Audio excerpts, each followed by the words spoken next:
Before the video starts, I just wanted to clarify that I realize I'm a man, and as such, I don't think it's really my business to tell women whether they support women or whether they're feminists or not.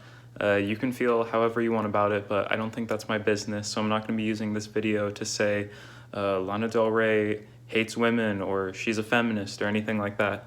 I just wanted to make this video because some of her Instagram comments caused controversy recently, and I wanted to go over some of the lyrics that might be more controversial and I guess leave them to your interpretation and share a few of my ideas as well.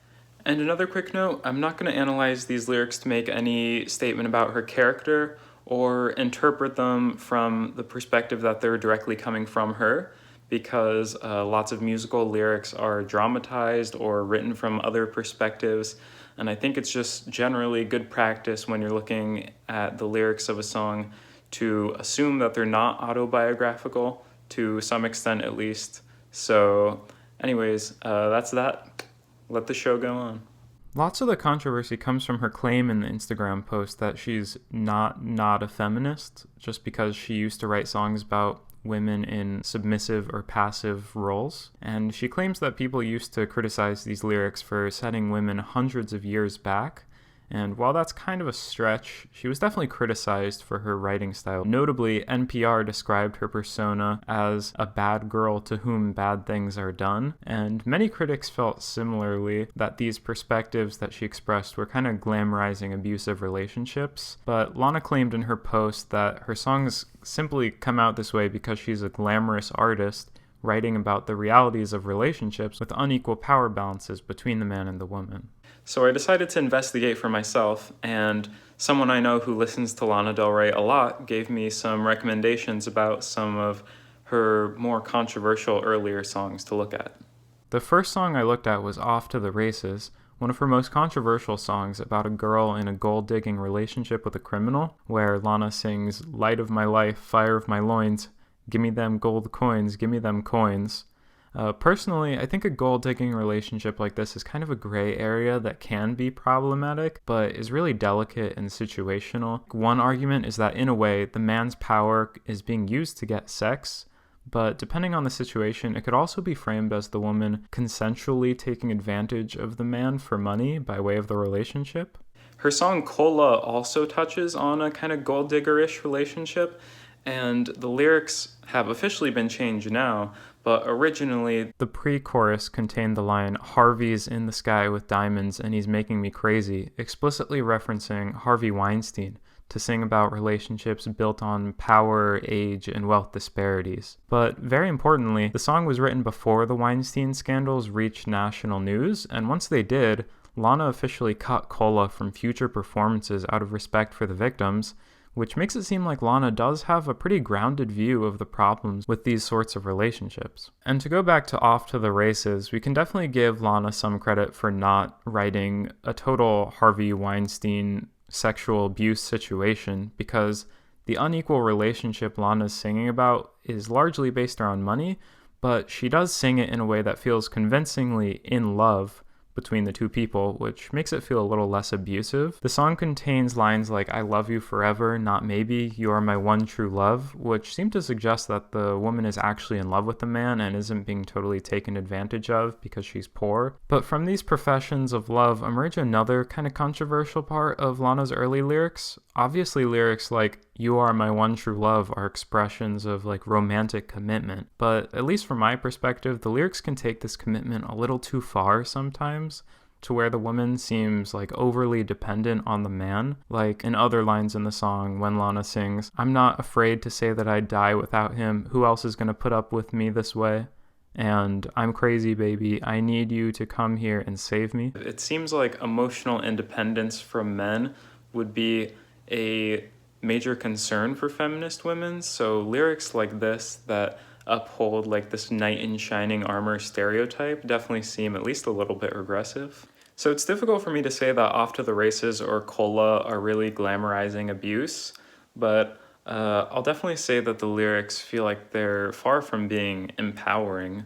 It seems like the women in the relationships depicted in these songs have far less power than the men, And I would say that Off to the Races is definitely bordering on upholding like some social values that have held women back in the past. The next song my friend recommended that I check out was This Is What Makes Us Girls, which I found to share some lyrical similarity with Off to the Races because some of the lyrics are clearly about a strong emotional connection, but they seem to like go a little too far with it to the point where they're edging a bit on the line of enforcing stereotypes that have kind of held women back, like I was saying about Off to the Races. Most notably, there's the line in the chorus that references the title of the song, This Is What Makes Us Girls. We all look for heaven and we put our love first. Something that we die for, it's a curse. Which seems clearly like dramatized to express how lovesick the protagonist of the song feels. But at the same time,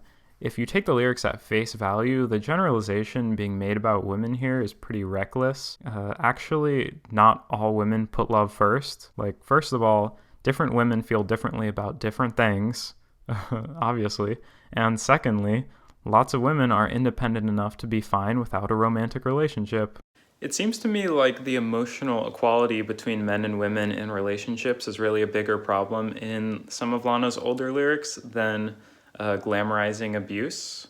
And this is kind of unrelated, but I thought I would bring up Carmen too, which is another song from early in Lana's career that deals with some kind of weird lyrics. It's about an underage prostitute. In the song Carmen, Lana Del Rey sings the line, only 17, but she walks the street so mean, where we originally learned the age of the protagonist. And then she also sings the lines, tying cherry knots, which is a euphemism for making out with people, which is already a little weird. And then also doing party favors, which is a little confusing because usually I would say like giving party favors and not doing, but I have a feeling this isn't about regular party favors. The point is, I'm not claiming that Lana is advocating for underage prostitution or anything in this song, and she's free to write about whatever she wants, but, you know, it's a little weird. But with all of that said, I couldn't really find anything in Lana's earlier lyrics that went much further than this in terms of like regressive social values or anti-feminism.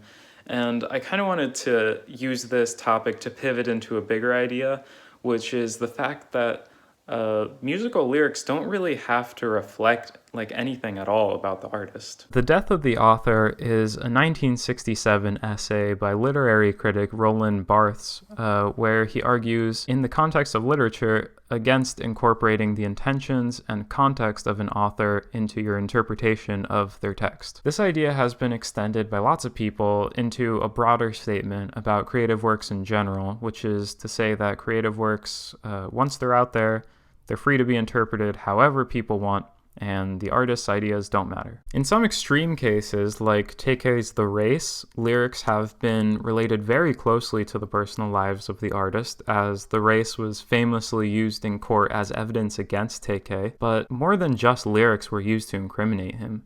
The song was useful for swaying the opinion of the jury about TK's character a little bit, but there's no way the song could have ever been enough to send him to jail. If so, every single artist in genres like outlaw country, gangsta rap, extreme metal, and pretty much a wide spectrum of music would all be in jail right now. Personally, I think there's like a healthy mix where I can kind of use what I know about the context of a piece of music or song to inform myself about the meaning, to help me interpret it, but I think lots of the time music can pretty much stand largely on its own, and this is true for Lana's music too.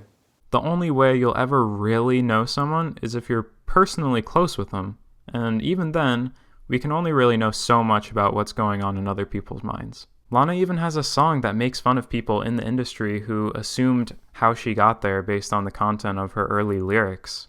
I Fucked My Way Up to the Top contains some sarcastic jabs at people in the music industry who questioned her legitimacy. And furthermore, Lana has songs that openly speak from a feminist perspective. Young and Beautiful, the huge hit, you might have heard of it, the chorus is literally a woman wishing to be loved for more than how she looks. And also, God Bless America and All the Beautiful Women in It was claimed by Lana to have been inspired by the current state of women's rights and her worry about a lack of female perspectives in politics. I think no matter what Lana says in her music, it doesn't really change the reality of who she is, And I don't think it makes sense to think that just from lyrics, a listener can possibly understand the life of an artist.